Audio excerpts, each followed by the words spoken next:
Hello बच्चों, कैसे हैं आप सब। I hope you all are doing great. Welcome to your science class. So in previous class हमने चैप्टर नंबर 11 को कवर किया था एंड आई होप कि आपने उस चैप्टर को अच्छे से रिवाइज कर लिया है। नाउ इन टुडेज क्लास हम बात करने वाले हैं अपने नेक्स्ट चैप्टर की, जो कि है चैप्टर नंबर 12।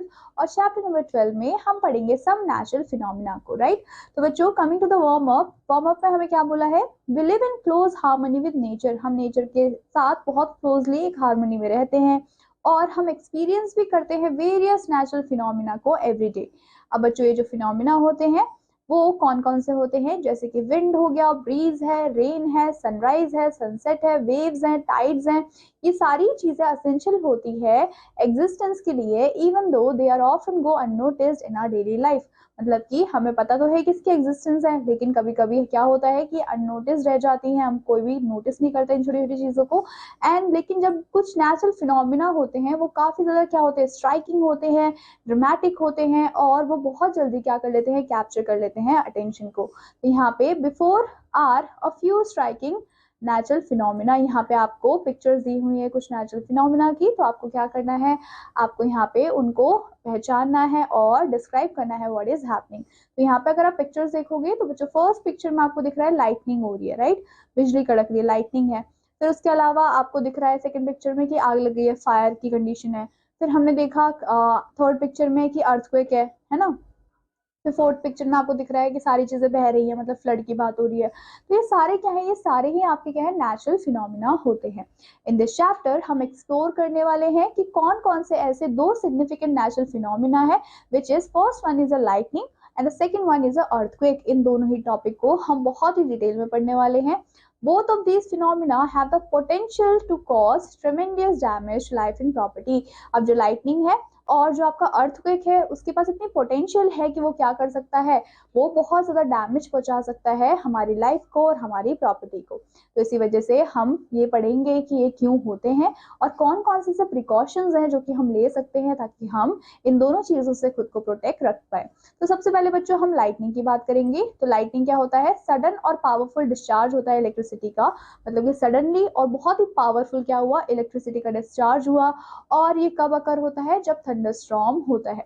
नाउ ये किस वजह से होता है, it is caused by build up of electrical charges in the clouds. Clouds में क्या होते हैं, जो इलेक्ट्रिकल चार्जेस होते हैं वो बिल्डअप हो जाते हैं, वो जमा होते रहते हैं और उसके बाद वो ग्राउंड पे आ जाते हैं। तो अंडरस्टैंड लाइटनिंग, अगर आपको लाइटनिंग को अंडरस्टैंड करना है तो हमें पहले लर्न करना पड़ेगा कि ये जो इलेक्ट्रिक चार्जेस हैं वो कैसे बिहेव करते हैं, राइट। तो सबसे पहले हम बात करेंगे इलेक्ट्रिकल चार्जेस की। तो हमें पता है कि जितना भी मैटर है बच्चों, वो किससे मिलके बना है, वो टाइनी टाइनी पार्टिकल से मिलके बना है। और उन छोटे छोटे पार्टिकल्स को हम कहते हैं atoms, right. Now it consist of protons, electrons and neutrons. अब एटम्स में तीन चीजें होती हैं, पहला होता है आपका प्रोटॉन, फिर होते हैं आपके electrons and the last one is a neutron. Now जो प्रोटॉन्स होते हैं, आप प्रोटॉन्स के पी से आप यहाँ पे याद रख सकते हो, P means protons, P means positive, विच मीन्स कि जो प्रोटॉन्स होते हैं वो पॉजिटिवली चार्ज पार्टिकल्स होते हैं, जो इलेक्ट्रॉन्स हैं वो आपके नेगेटिवली चार्ज पार्टिकल्स होते हैं, और जो आपके न्यूट्रॉन्स हैं विच मीन्स कि न्यूट्रल, राइट, उनके ऊपर कोई भी चार्ज नहीं होता है।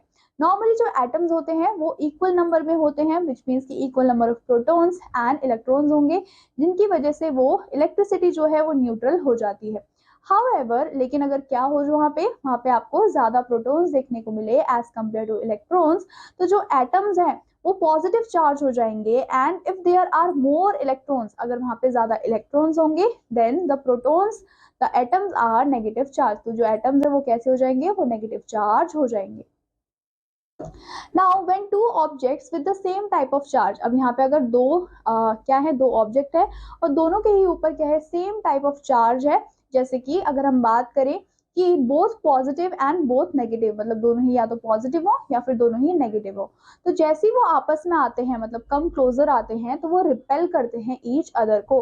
तो आपको यहाँ पे इस पॉइंट को याद रखना है कि जो दो दो हमारे सेम चार्जेस हैं वो एक दूसरे को रिपेल करेंगी, राइट। वो एक दूसरे को पुश करेंगी ताकि वो एक दूसरे से दूर चली जाए, और इसी को हम बोलते हैं repulsion.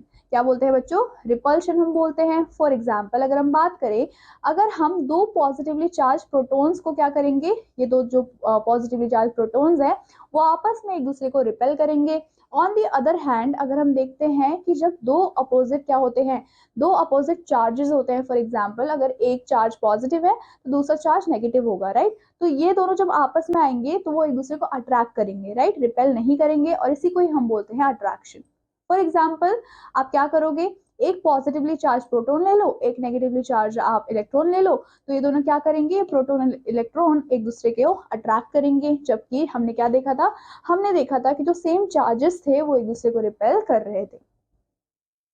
Now coming to charging an object, now जो मोस्टली जो ऑब्जेक्ट्स होते हैं अराउंड अस वो इलेक्ट्रिकली न्यूट्रल होते हैं, इनके पास क्या होता है, equal number of positive and negative charge होते हैं। लेकिन अगर हम इलेक्ट्रिसिटी की बात करें या फिर इलेक्ट्रिकली बात करें न्यूट्रल ऑब्जेक्ट की, तो वो भी चार्ज होते हैं, विच मीन्स कि by using method such as friction हम क्या कर सकते हैं, आप सिंपली फ्रिक्शन की हेल्प से उनको चार्ज के अंदर कन्वर्ट कर सकते हो। तो सबसे पहले हम देखेंगे charging by friction. So charging by friction involve rubbing one material with another, हम क्या करते हैं, फ्रिक्शन से चार्ज करने के लिए हम एक मटेरियल को दूसरे मटेरियल में रब करते हैं। तो बच्चों ये चीज हमने कब पढ़ी थी, जब हमने फ्रिक्शन चैप्टर को पढ़ा था, I guess which was chapter number 9। तो उसमें हमने क्या पढ़ा था, उसमें हमने पढ़ा था कि हम जब रब करते हैं दो सर्फेसिस को तो उसके से फ्रिक्शन क्रिएट होता है। अब ये जो प्रोसेस है उसमें ट्रांसफर होते हैं हमारे electrons from one material to another material, जिसकी वजह से क्या होगा, एक जो ऑब्जेक्ट है वो तो गेन करेगा चार्ज को और एक जो ऑब्जेक्ट है वो लूज करेगा चार्ज को, राइट। और यहाँ पे दो चार्जेस भी बन जाएंगे, जैसे एक पॉजिटिव हो जाएगा तो एक नेगेटिव हो जाएगा। नाउ वैसे ही जो एक ग्लास रॉड है, राइट, आप ग्लास रॉड को जब रब करते हो किससे, एक पीस ऑफ सिल्क से, तो जितने भी इलेक्ट्रॉन्स है वो ट्रांसफर हो जाते हैं ग्लास से सिल्क के अंदर। एज अ रिजल्ट क्या हो जाएगा, जो ग्लास रॉड है वो पॉजिटिवली चार्ज हो जाएगा और जो सिल्क है वो नेगेटिवली चार्ज हो जाएगा। तो यहाँ पे आपको पिक्चर भी दी हुई है कि यहाँ पे क्या देखने को मिल रहा है कि ये ग्लास रॉड है, ये आपका सिल्क क्लॉथ है, उसके बाद आपने रब किया तो क्या होने लग गया, ये जो आपका रॉड है वो पॉजिटिवली चार्ज हो गया और जो आपका सिल्क क्लॉथ है वो आपका नेगेटिवली चार्ज हो गया। सिमिलरली जब आप क्या करते हो, जब आप एबोनेट रॉड को रब करते हो वूल के साथ, तो जितने भी इलेक्ट्रॉन्स हैं वो ट्रांसफर हो जाते हैं वूल से रॉड के अंदर, एंड जो रॉड है बच्चों वो नेगेटिवली चार्ज हो जाता है और जो वूल है वो आपका पॉजिटिवली चार्ज हो जाता है। Then coming to the second topic which is charging by conduction. सबसे पहले हमने क्या देखा कि हम कैसे फ्रिक्शन से क्या कर सकते हैं, चार्ज कर सकते हैं। अब हम देखने वाले हैं कि हम कंडक्शन से कैसे चार्ज कर सकते हैं। Charging by conduction is a process, एक प्रोसेस होता है जहाँ पे जो ऑब्जेक्ट्स होता है वो चार्ज हो जाता है, कैसे, bye touching another charge object, विच मीन्स कि एक ऑब्जेक्ट अगर है तो अगर वो दूसरे ऑब्जेक्ट को क्या करेगा, टच करेगा, तो वो क्या करेगा, वो वहां पे चार्ज हो जाएगा। When a charged object comes into contact with neutral object, जब भी कोई एक जो चार्ज ऑब्जेक्ट है जिसके अंदर ऑलरेडी चार्ज है वो क्या होगा, वो कांटेक्ट में आएगा एक न्यूट्रल ऑब्जेक्ट के साथ जिसके पास कोई भी चार्ज नहीं था, तो क्या होगा, कुछ जो चार्जेस होते हैं वो ट्रांसफर हो जाते हैं चार्ज ऑब्जेक्ट से न्यूट्रल ऑब्जेक्ट में। एंड ये जो ट्रांसफर ऑफ चेंज है जिसकी वजह से क्या होगा कि दोनों ही ऑब्जेक्ट के पास आपको सेम टाइप ऑफ चार्ज देखने को मिलेगा। फॉर एग्जाम्पल अगर आप क्या लेते हो, एक ग्लास रॉड लेते हो एंड आप उसको रब करते हो ताकि वो पॉजिटिवली चार्ज हो जाए, तो उसके बाद आप क्या करेंगे, आप टच करेंगे ये चार्ज ग्लास रॉड को एक मेटल ऑब्जेक्ट से। अब होगा यहाँ पे क्या कि जो मेटल ऑब्जेक्ट है वो भी पॉजिटिवली चार्ज हो जाएगा। ऐसा क्यों है, क्योंकि आपने एक चार्ज ऑब्जेक्ट को एक न्यूट्रल ऑब्जेक्ट से टच करवाया है, क्योंकि जितने भी हमारे पॉजिटिव चार्जेस थे ग्लासेस के वो क्या हो जाएंगे, वो ग्लास रॉड से ट्रांसफर होके चले जाएंगे मेटल ऑब्जेक्ट में। So that is charging by conduction. फिर आता है चार्जिंग बाय इंडक्शन। अब बच्चों हम इंडक्शन के हेल्प से कैसे चार्ज कर सकते हैं, it is a method of charging, ये भी क्या है, एक मेथड ऑफ चार्जिंग है जिसमें हम ऑब्जेक्ट को क्या करते हैं, विदाउट एनी डायरेक्ट कॉन्टैक्ट हम उसको चार्ज कर सकते हैं। कैसे, अ चार्ज ऑब्जेक्ट जैसे कि आपका ग्लास रॉड हो गया, उसको हम क्या करेंगे, उसको हम नियर लेके आएंगे न्यूट्रल मेटल ऑब्जेक्ट के साथ, और जो चार्ज रॉड है बच्चों वो टच नहीं करेगा मेटल ऑब्जेक्ट को, लेकिन फिर भी क्या होगा, वहां पे चार्ज ट्रांसफर आपको होते हुए दिखेगा। जैसे कि आप पिक्चर में भी देख सकते हो कि यहाँ पे हम क्या कर रहे हैं, मेटल को चार्ज कर रहे हैं बाय इंडक्शन। फिर आता है ट्रांसफर ऑफ चार्ज, ये जो चार्ज है वो ट्रांसफर कैसे होता है। तो बच्चों जो इलेक्ट्रिकल आपके चार्ज है वो मूव कर सकते हैं एक ऑब्जेक्ट से दूसरे ऑब्जेक्ट में, यूजिंग अ मेटल कंडक्टर, आपको क्या यूज करना पड़ेगा, मेटल कंडक्टर यूज करना पड़ेगा। अब यहाँ पे एक डिवाइस आ जाती है and that device is known as an electroscope. अब क्या है बच्चों, ये एक ऐसी डिवाइस है जो कि शो करती है इस प्रिंसिपल को, जो कि हम क्या कर सकते हैं, यूज कर सकते हैं to detect any electric charge. It has two thin metal strips, इसके अंदर आपको दो बिल्कुल पतली पतली मेटल स्ट्रिप्स देखने को मिलेगी, जिसको हम लीव्स के नाम से जानते हैं। एंड हम उसको कनेक्ट किससे करते हैं, हम उसको कनेक्ट करते हैं नॉब से बाय अ मेटल रॉड। उसके अलावा जब आप क्या करोगे, जैसे ही जो चार्ज ऑब्जेक्ट है वो टच करता है नॉब को, तो जितना भी चार्ज है बच्चों वो मूव करने लग जाता है ऑब्जेक्ट से टू द लीव्स, मतलब ऑब्जेक्ट से लीव्स की तरफ आ जाता है थ्रू द रॉड। नाउ ये जो लीव्स होती है then push away from each other. अब जो लीव्स क्या है बच्चों, वो एक दूसरे को पुश करेंगी, क्योंकि उन दोनों के पास सेम चार्ज है। और हमने क्या पढ़ा था, हमने पढ़ा था कि जब भी कोई सेम चार्जेस वाले होते हैं तो वो रिपेल करते हैं एक दूसरे को। तो ये क्या शो करता है, ये शो करता है कि वहां पे जो इलेक्ट्रिक करंट है वो प्रेजेंट है।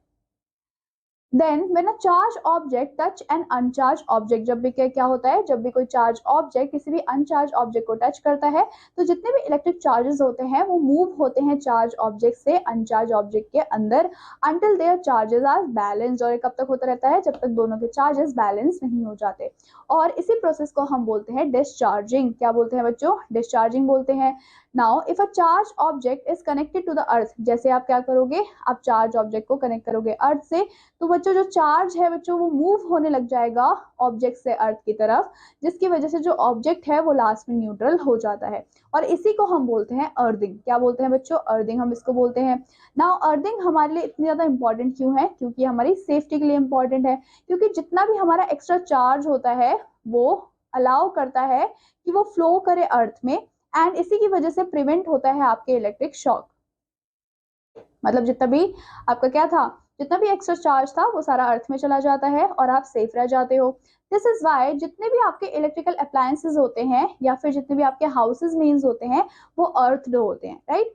सो इसको हम बोलते हैं पूरी अर्थिंग की प्रोसेस। तो यहाँ पे हमने डिस्चार्जिंग को पढ़ लिया है, हमने यहाँ पे अर्थिंग को पढ़ लिया है।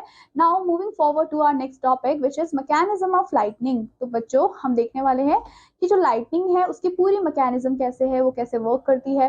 सो लाइटनिंग कब हैपन होती है, जैसे कि मैंने आपको स्टार्टिंग में बताया कि जैसे ही बहुत ही बड़ा, मतलब बहुत ही ह्यूज जो इलेक्ट्रिक चार्ज है वो फ्लो करता है from one part of the cloud to another between the clouds और from a cloud to the ground, तो क्या होता है, जो वो चार्ज पार्टिकल्स होता है जो क्लाउड में होता है वो फॉल करता है हमारे ग्राउंड के अंदर।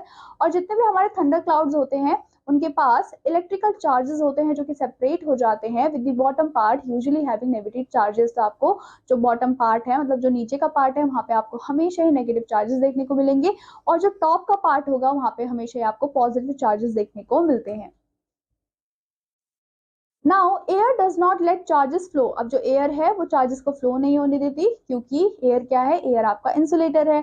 But when the charges buildup is very large, लेकिन अगर वो जो चार्ज जो बिल्डअप हुआ है वो काफी ज्यादा बड़ा है, तो बच्चों ये जो इंसुलेटिंग प्रॉपर्टी होती है एयर की, ये ब्रेक डाउन हो जाती है। एंड जितने भी नियर बाय क्या होते हैं, एयर मॉलिक्यूल्स होते हैं, वो टूट जाते हैं, which means they ripped apart and making the air a conductor. और एयर को क्या बना देते हैं, कंडक्टर बना देते हैं। एंड इसी की वजह से एक पाथ क्रिएट हो जाता है, उस पाथ को हम बोलते हैं स्टेप लेडर। क्या बोलते हैं बच्चों, स्टेप लीडर के नाम से जानते हैं। That helps the charge move, जो कि चार्ज को हेल्प करता है मूवमेंट के लिए। व्हेन लाइटनिंग स्ट्राइक, जैसे ही लाइटनिंग स्ट्राइक होती है तो ये जनरेट करती है बहुत ही लार्ज इलेक्ट्रिक करंट को, जो कि हीट करता है एयर को। और बच्चों कितना हीट करता है, it is about 30,000 degree Celsius hotter than the surface of the sun. तो आप सोच सकते हो कितनी इंटेंस हीट होती है। अब बच्चों ये जो इंटेंस हीट है यही क्रिएट करती है आपकी फ्लैश ऑफ लाइटनिंग को। तो आपको दिखता होगा जब भी थंडरस्टॉर्म होता है तो आपको बिजली कड़कते हुए दिखती है। तो ये जो बिजली की जो हीट है, ठीक है, वो कितनी है, दैट इज 30,000 आपको डिग्री सेल्सियस देखने को मिलती है।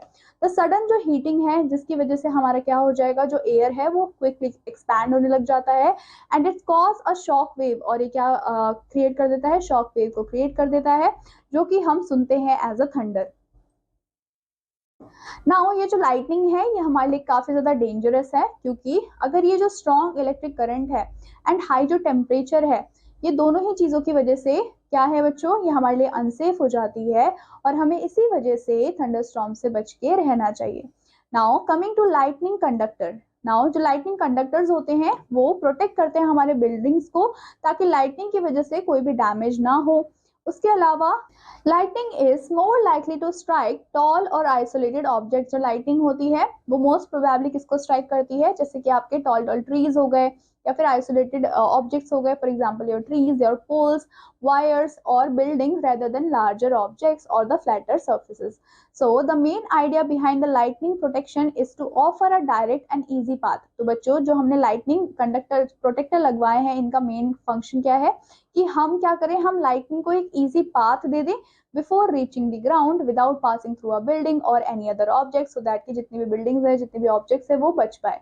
अब बच्चों ये जो लाइटनिंग कंडक्टर होता है ये कहाँ से रन करता है, it runs from the top to bottom along the outer wall of structure with a lower end connected to a metal plate. हमने क्या किया, हमने लोअर जो एंड था उसका, उसको कहाँ पे कनेक्ट कर दिया, मेटल प्लेट से कनेक्ट कर दिया और उसको हमने बरी कर दिया, मतलब हमने गाड़ दिया कहाँ पे, डीप अंडर द ग्राउंड। अब जैसे क्या होगा, लाइटनिंग स्ट्राइक होगी तो जो कंडक्टर है बच्चों वो प्रोवाइड करेगा बहुत ही इजी पाथ लाइटनिंग के लिए, और जितना भी चार्ज है वो कहाँ पास हो जाएगा, वो ग्राउंड में पास हो जाएगा और जो हमारी बिल्डिंग है वो एकदम प्रोटेक्टेड रहेगी।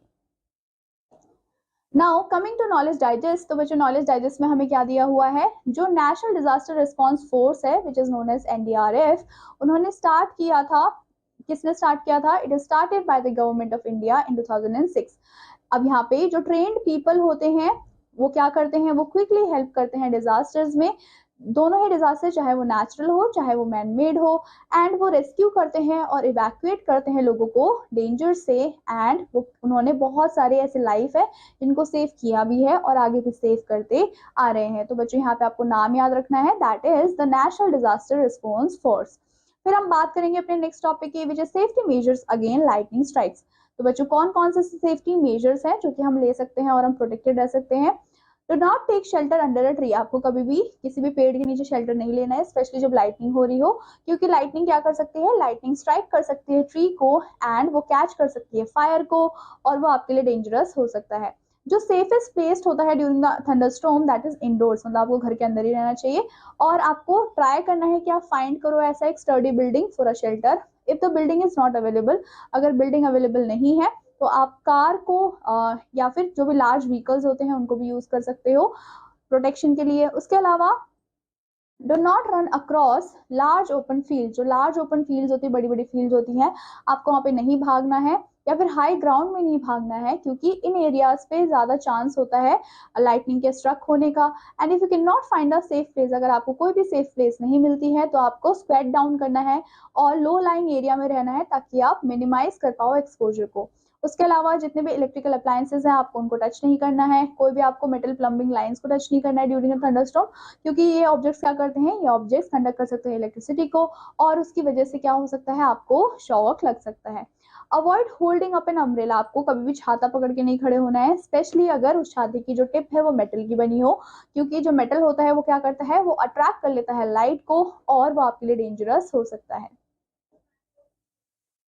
Now coming to our next topic which is an electric spark. तो बच्चों इलेक्ट्रिक स्पार्क क्या होता है, एक सडन डिस्चार्ज होता है इलेक्ट्रिसिटी का थ्रू अ मीडियम, जैसे कि आपका एयर हो गया, गैस हो गया, एंड इसको आप ऑब्जर्व कर सकते हो एवरीडे सिचुएशंस में, जैसे कि when using a electrical switches, जब आप इलेक्ट्रिकल स्विचेस को क्या करते हो, यूज करते हो, तो कभी कभी आपको स्विचेस से स्पार्क देखने को मिलती है, तो यहाँ पे उसे स्पार्क की बात हो रही है।